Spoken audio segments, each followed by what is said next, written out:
Welcome to part 3 of our CLM video series. In this video, we're going to be answering the question of what are the things you need to think about before choosing a CLM vendor. If you have tried looking at the CLM vendors out there, you will know that there are hundreds of software providers. So before you go out into the market, you really need to understand what you are looking for. In part 2 of our CLM video series, we talked about the top tips to getting started. The first one being mapping out the process for the contract lifecycle in your company. And the second is identifying the pain points within this process. Once you have done that process, you would have identified what are the processes within the system already in place. The process could be a software-enabled process or it could be a manual process. Once you have identified the pain points and you have identified that the process that you presently have does not work, and maybe you're looking for a software tool to help with that process, it's much easier when you narrow it down to a specific process within the entire contract lifecycle management.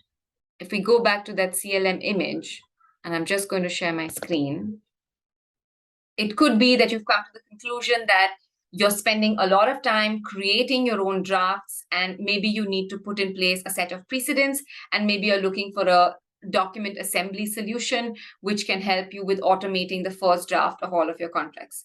It could also be that you're reviewing third-party paper and you want some AI-based software which will help you review your counterparty's draft against your internal company principles and policies. It could also be that you need a system in place to record all of your internal approvals from different stakeholders. So it could be any of these items that you have identified as specific pain points within your company's contract lifecycle. Often I find sometimes it's just the repository.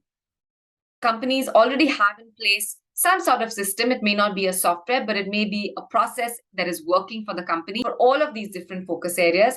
However, they've not got their repository in place and they need some sort of a smart repository which allows every stakeholder within the contract lifecycle to save any information, whether it's a contract or it's an approval, within that repository in a manner in which it can be easily accessed by anyone who is connected to that contract. So sometimes it could be just that, and that's fine.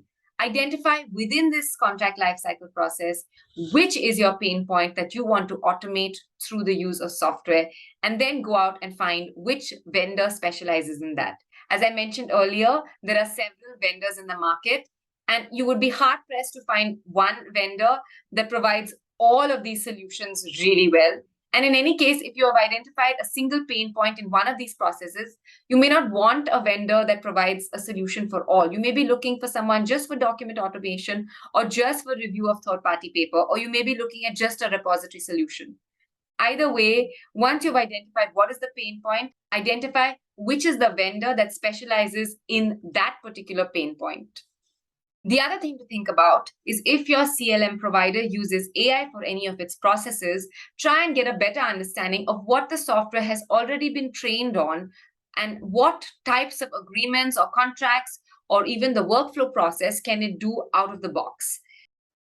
This is important to understand because you need to know upfront what are the things the software can do on day one when you go live with the system, as well as what are the things the software will get better on as you train it. Which brings me to my second point. If the software uses AI, you need to understand what is the feedback loop in place to teach the software if it has missed out on something. So if I'm looking at a software that helps me review third-party paper and I've got my own internal company principles, how do I teach the software that these are my company principles? So if you are reviewing an agreement and it's not non-compliant with these principles, I want you to highlight that to me. It is also important to point out that sometimes your company principles may change depending on the type of counterparty your company is. So in some instances where your company is a seller of services, you may be more concerned with having a limited indemnity. So that may be your company's internal policy on limited indemnities when you are a seller of services. However, when you are a buyer of services, you want a higher indemnity, and your company's policy on indemnity would change then. So how do you teach that to the software? These are sort of the important questions that you need to ask any provider that is using AI. To summarize, if your software uses AI, you need to understand what has the AI already been trained on that it can do out of the box. And two, what is the feedback loop for teaching the AI my specific requirements if it has missed out on something. The next thing that I would really recommend every company thinks about is, do you require customization?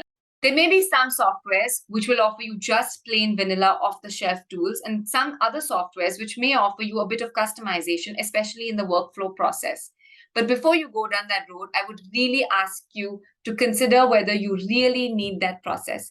Customization takes time, effort, and sometimes continuous effort, because if you've customized it and you've integrated that tool with an existing software like SharePoint, and maybe there's an update in SharePoint, you need to ensure that that software keeps working, or if it breaks down, then you have the resource in place to get that back up and running. So really think about whether you need the customization. Often when we go to a vendor, we go with a whole list of requirements and we try to get the whole system perfectly on day one. So I would really recommend you thinking about whether you really need any customization in place, or whether you can work with something off the shelf. It's always easier, especially if you are starting out, to start off with something off the shelf. So you ease your entire company and the different stakeholders within the company into the process of a new software. That itself is going to take time. So if you're looking at getting customizations in place, I would say look at that a little later, because once you have started using the process, you may then know what types of requirements you may have, and your requirements may also change depending on the process, depending on how the company grows, and depending on the different stakeholders that get involved in the process. So I would say look at customization a little later and really ask yourself whether you need it in the first place. The other very important thing to think about is who all within the company are going to be using the system. Is it just the legal department? Is it the business teams also, the operations teams, the finance, the credit? Because once the system is rolled out, you want everybody who is a stakeholder within that contract lifecycle management process to be using the system. It doesn't help if you just have legal using it, because you're not going to get the most out of the system. So really try and identify who is going to use the system, and how easy or complex is this system going to be to roll out amongst different stakeholders within the company. Because this is going to be change for everyone, and you really need to see whether that change is going to work for all of the different stakeholders within the company.